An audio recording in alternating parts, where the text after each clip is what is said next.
महाराज बलि, वीरवर अर्जुन, ज्ञानवान उद्धव, भक्त प्रहलाद और वराह रूप भगवान। आ जाओ, आके हम सबके हृदय पे विराजमान विराजमान होके भागवत के एकादश स्कंद के 21वें अध्याय का रस पान। आज भगवान श्री कृष्ण अपने प्रिय सखा उद्धव को गुण दोष व्यवस्था का स्वरूप और रहस्य बताए। भगवान श्री कृष्ण कहते हैं, प्रिय उद्धव, मेरी प्राप्ति के 3 मार्ग हैं, भक्ति योग, ज्ञान योग और कर्म। जो इन्हें छोड़कर चंचल इंद्रियों के द्वारा क्षुद्र भोगते रहते हैं, वे बार बार जन्म मृत्यु रूप संसार के चक्कर में भटकते रहते। अपने अपने अधिकार के अनुसार धर्म में दृढ़ निष्ठा रखना ही गुण कहा गया और इसके विपरीत अनाधिकार चेष्टा करना दोष। तात्पर्य यह है कि गुण और दोष दोनों की व्यवस्था अधिकार के अनुसार की जाती, किसी वस्तु के अनुसार नहीं। वस्तुओं के समान होने पर भी शुद्धि अशुद्धि, गुण दोष, शुभ अशुभ आदि जो विधान किया जाता है, उसका अभिप्राय यह है कि पदार्थ का ठीक ठाक परीक्षण हो सके और उसमें संदेह उत्पन्न करके ही यह योग्य है कि अयोग्य स्वाभाविक प्रवृत्ति को नियंत्रित संकुचित किया जा सके, उनके द्वारा धर्म संपादन कर सके, समाज का व्यवहार ठीक ठाक चला सके और अपने व्यक्तिगत जीवन के निर्वाह में भी सुविधा हो।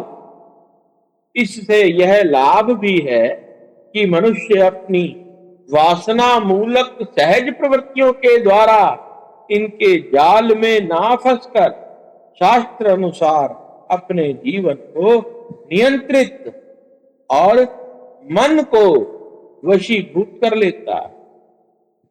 निष्पाप उद्धव, यह आचार मैंने ही मनु आदि का रूप धारण करके धर्म का भार ढोने वाले कर्म जड़ों के लिए उपदेश किया है। पृथ्वी, जल, वायु, आकाश, ये पंचभूत ही ब्रह्मा से लेकर पर्वत वृक्ष पर्यंत सभी प्राणी के शरीरों के मूल कारण। इस तरह के सब शरीर की दृष्टि से तो समान ही है, सबका आत्मा भी एक ही है। प्रिय उद्धव, यद्यपि सबके शरीर पंचभूत समान है, फिर भी वेदों ने इनके वर्णाश्रम आदि अलग अलग नाम और रूप इसलिए बना दिए हैं कि ये अपनी वासना मूलक प्रवृत्ति को संकुचित करके, नियंत्रित करके धर्म, अर्थ, काम, मोक्ष, इन 4 पुरुषार्थों को सिद्ध कर सके। साधु श्रेष्ठ उद्धव जी, देश, काल, फल, निमित्त, अधिकारी और धान्य आदि वस्तुओं के गुण दोष का विधान भी मेरे द्वारा इसलिए किया गया है कि कर्मों में लोगों की उच्च श्रृंखल प्रवृत्ति ना हो, मर्यादा का भंग ना होने पाए। देशों में वह देश अपवित्र है जिसमें कृष्ण सार मृग ना हो और जिसके निवासी ब्राह्मण भक्त ना हो। कृष्ण सार मृग के होने पर भी केवल उन प्रदेशों को छोड़कर जहां संत पुरुष रहते हैं। कीटक देश अपवित्र ही है, संस्कार रहित और उसरादि स्थान भी अपवित्र ही होते। समय वही पवित्र है जिसमें कर्म करने योग्य सामग्री मिल सके तथा कर्म भी हो सके। जिसमें कर्म करने की सामग्री ना मिले, आगंतुक दोषों से अथवा स्वाभाविक दोष के कारण जिसमें कर्म ना हो सके, वह समय अशुद्ध है। पदार्थों की शुद्धि और अशुद्धि, द्रव्य, वचन, संस्कार, काल, महत्व अथवा अल्प तत्व से भी होती है। जैसे कोई पात्र जल से शुद्ध और मूत्र आदि से अशुद्ध हो जाता है, वैसे ही वस्तु की शुद्धि अथवा अशुद्धि में शंका होने पर ब्राह्मणों के वचन से वह शुद्ध हो जाते हैं, अन्यथा अशुद्ध रहते। पुष्प आदि जल छिड़कने से और सूंघने से जल छिड़कने से शुद्ध और सूंघने से अशुद्ध माने जाते। तत्काल का पकाया हुआ अन्न शुद्ध और बासी अशुद्ध माना जाता है। बड़े सरोवर और नदी आदि का जल शुद्ध और छोटे गड्ढों का अशुद्ध माना जाता है। इस प्रकार क्रम से समझ लेना चाहिए। शक्ति, अशक्ति, बुद्धि और वैभव के अनुसार भी पवित्रता और अपवित्रता की व्यथा होती है। इसमें भी स्थान और उपयोग करने वाली आयु का विचार करते हुए अशुद्ध वस्तुओं के व्यवहार का दोष ठीक तरह से आका जाता है। जैसे धनी दरिद्र, बलवान निर्बल, बुद्धिमान मूर्ख, उपद्रव पूर्ण और सुखद देश तथा तरुण एवं वृद्धावस्था के भेद से शुद्धि और अशुद्धि की व्यथा में अंतर पड़ जाता है। अनाज, लकड़ी, हाथी दांत आदि हड्डी, सूत, मधु, नमक, तेल, घी आदि, रस, सोना, पारा और तेजस पदार्थ, चाम और घड़ा आदि मिट्टी के बने हुए पदार्थ समय पर अपने आप हवा लगने से, आग में जलने से, मिट्टी लगा लेने से अथवा जल में धोने से शुद्ध हो जाते।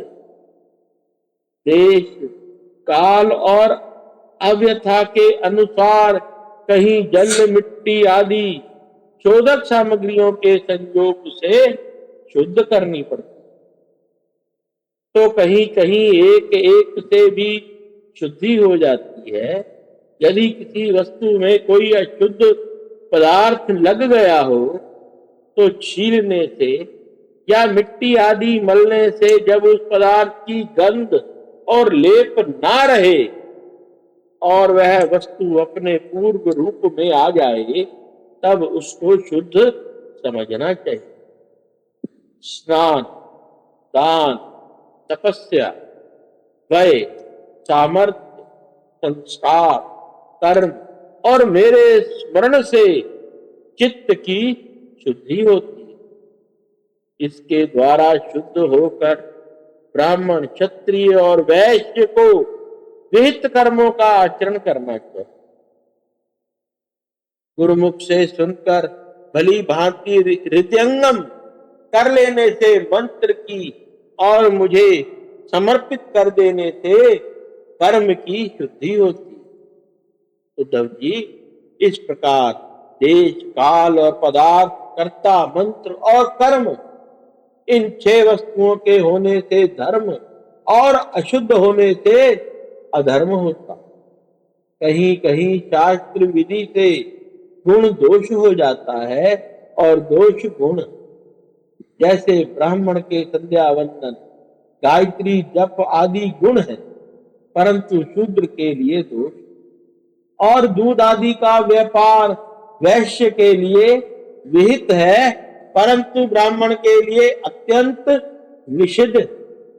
एक ही वस्तु के विषय में किसी के लिए गुण और किसी के लिए दोष का विधान गुण और दोषों की वास्तविकता का खंडन कर देता है। और इससे यह निश्चय होता है कि गुण दोष का यह भेद कल्पित है। जो लोग पतित हैं वे पतितों सा आचरण करते हैं तो उन्हें पाप नहीं लगता, जबकि श्रेष्ठ पुरुषों के लिए यह सर्वदा त्याज्य होता है। जैसे गृहस्थों के लिए स्वाभाविक होने के कारण अपनी पत्नी का संग पाप नहीं है, परंतु सन्यासी के लिए घोर पाप। उद्धव जी, बात तो यह है कि जो नीचे सोया हुआ है वह गिरेगा कहां।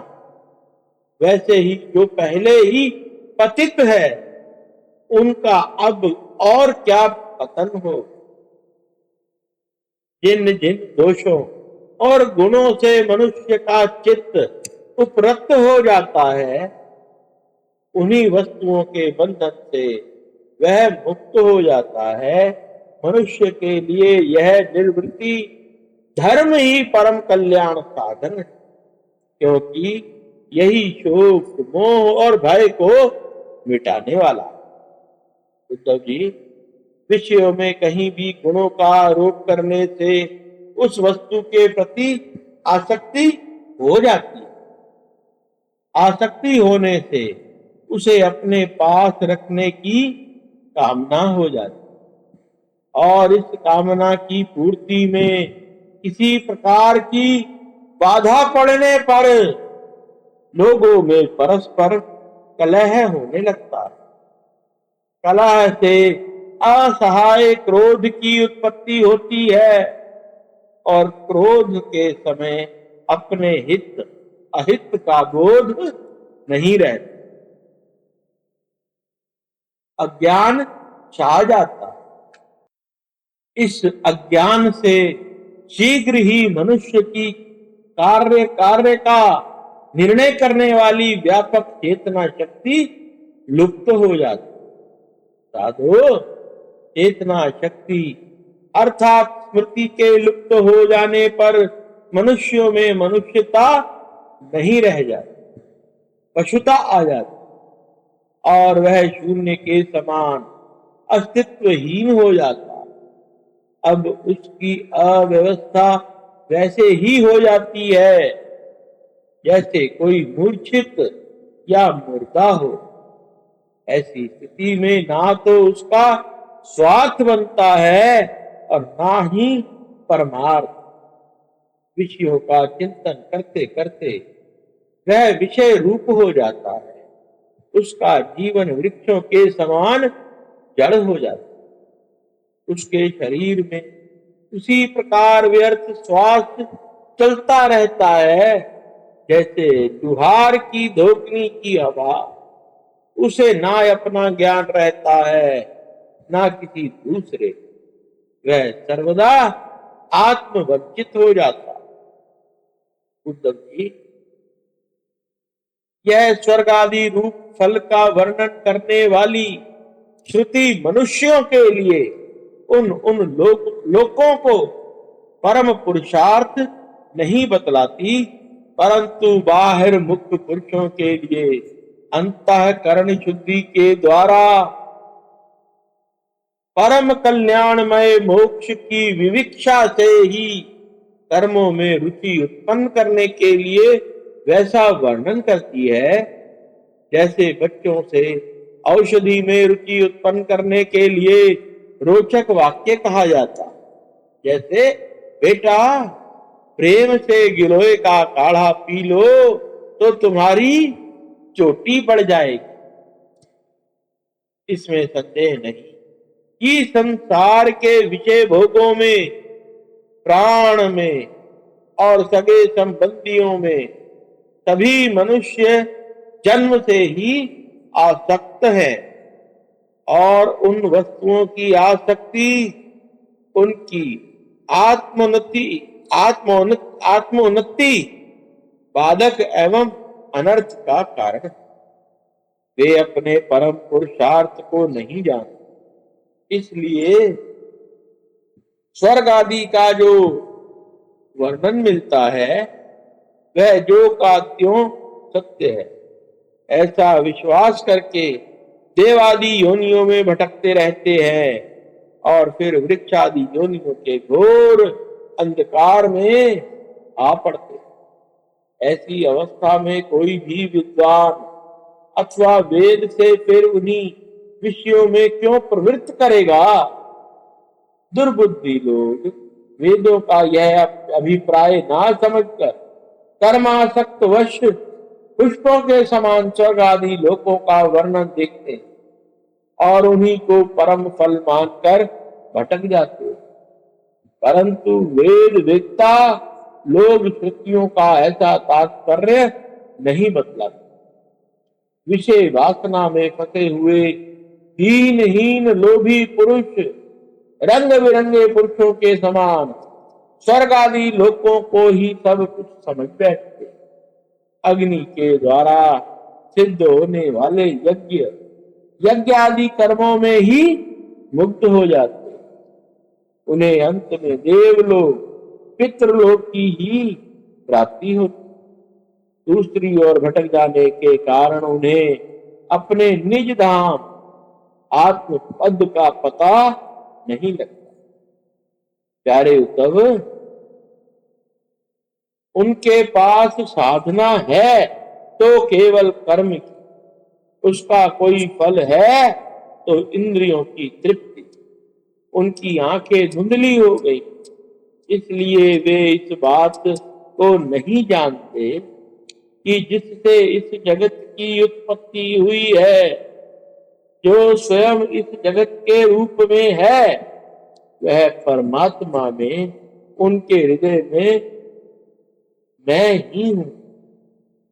यदि हिंसा और उसके फल मांस भक्षण आदि राग ही हो, उसका त्याग ना किया जा सकता हो तो यज्ञ में ही करे। यदि परिसंख्या विधि है, स्वाभाविक प्रवृत्ति का संकोच है, तो संध्या बंधन के समान अपूर्व विधि नहीं है। इस प्रकार मेरे परोक्ष अभिप्राय को न जानकर विषय लोलुप पुरुष हिंसा का खिलवाड़ खेलते हैं और दृष्टावश अपनी इंद्रियों को तृप्त करने के लिए वध किए हुए पशुओं के मांस से यज्ञ करके देवता पितृ और भूपतियों का यजन करते हैं। उद्धव जी, स्वर्ग आदि परलोक स्वप्न के दृश्यों के समान है। वास्तव में वे असक्त हैं। केवल उनकी बातें सुनने में बहुत मीठी लगती हैं। सकाम पुरुष वहां के भोगों के लिए ही मन अनेकों प्रकार के संकल्प कर लेते हैं। जैसे व्यापारी अधिक लाभ की आशा से मूल धन को भी खो बैठता है, वैसे ही वे सकाम यज्ञों के द्वारा अपने धन का नाश करते हैं। वे स्वयं रजोगुण, सत्वगुण या तमोगुण में स्थित रहते और रजोगुणी, सत्वगुणी अथवा तमोगुणी इंद्र आदि देवताओं की उपासना करते हैं। वे उन्हीं सामग्रियों से उतने ही परिश्रम से मेरी पूजा नहीं करते। वे जब इस प्रकार की पुष्पिता वाणी, रंग बिरंगी मीठी मीठी बातें सुनते हैं कि हम लोग इसी लोक में यज्ञों के द्वारा देवताओं का यजन करके स्वर्ग जाएंगे और वहां दिव्य आनंद भोगेंगे, उसके बाद जब फिर हमारा जन्म होगा तब हम बड़े कुलीन परिवार में पैदा होंगे, हमारे बड़े बड़े महल होंगे और हमारा कुटुंब बहुत सुखी और बड़ा होगा। तब उनका चित्त शुद्ध हो जाता है और उनकी हेकड़ी जताने वाले घमंडियों को मेरे संबंध की बातचीत भी अच्छी नहीं लगती। उद्धव जी, वेदों में 3 कांड है, कर्म, उपासना और ज्ञान। इन तीनों कांडों के द्वारा प्रतिपादित विषय है ब्रह्म और आत्मा की एकता। सभी मंत्र और मंत्र दृष्टा ऋषि इस विषय को खोलकर नहीं गुप्त भाव से बतलाते हैं और मुझे भी इस बात को गुप्त रूप से कहना ही अभीष्ट है। वेदों का नाम है शब्द ब्रह्म, वे मेरी मूर्ति है। इसी से उनका रहस्य समझना अत्यंत कठिन है। वह शब्द ब्रह्म परा, पश्यंती और मध्यमा वाणी के रूप में प्राण, मन और इंद्रियमय है। समुद्र के समान सीमा रहित और गहरा, उसकी थाह लगाना अत्यंत कठिन है। इसी से जैमिनी आदि बड़े बड़े विद्वान भी उसके तात्पर्य का ठीक ठीक निर्णय नहीं कर पाते। उद्धव, मैंने अत्यंत शक्ति संपन्न एवं स्वयं अनंत, मैं अनंत शक्ति संपन्न एवं स्वयं अनंत ब्रह्म हूं। मैंने ही वेदवाणी का विस्तार किया है। जैसे कमल नाल में पतला सा सूत होता है, वैसे ही वेदवाणी प्राणियों के अंतःकरण में अनाहत नाद के रूप में प्रकट होती। भगवान हिरण्य गर्भ स्वयं वेद मूर्ति एवं अमृतमय है। उनकी उपाधि है प्राण और स्वयं अनाहत शब्द के द्वारा ही उनकी अभिव्यक्ति हुई। जैसे मकड़ी अपने हृदय से मुख द्वारा ज्वाला उगलती हुई फिर निगल लेती है, वैसे ही वे स्पर्श आदि वर्णों का संकल्प करने वाले मन रूप निमित्त कारण के द्वारा हृदय आकाश से अत्यंत अपार अनेकों मार्गों वाली वैखरी रूप वेदवाणी को स्वयं ही प्रकट करते और फिर उसे अपने में लीन कर लेते। वह वाणी हृदयगत सूक्ष्म ओंकार के द्वारा अभिव्यक्त स्पर्श क से लेकर म और तक 25 स्वर आ से लेकर ओ तक 9 ऊष्मा और अंतः इन वाणियों से विभूषित है, जिसमें ऐसे छंद है उसमें उत्तरोत्तर 4-4 वर्ण बढ़ते जाते हैं और उनके द्वारा विचित्र भाषा के रूप में विस्तृत हुई।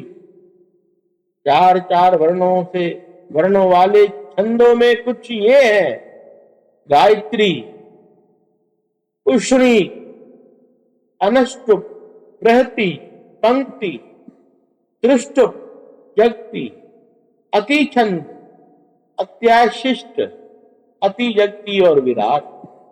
वह वेदवाणी कर्म कांड में क्या विधान करती है, उपासना कांड में किन देवताओं का वर्णन करती है और ज्ञान कांड में किन प्रतीतियों का अनुवाद करके उनमें अनेक प्रकार के विकल्प करती है। इन बातों को इस संबंध में श्रुति के रहस्य को मेरे अतिरिक्त और कोई नहीं जानता।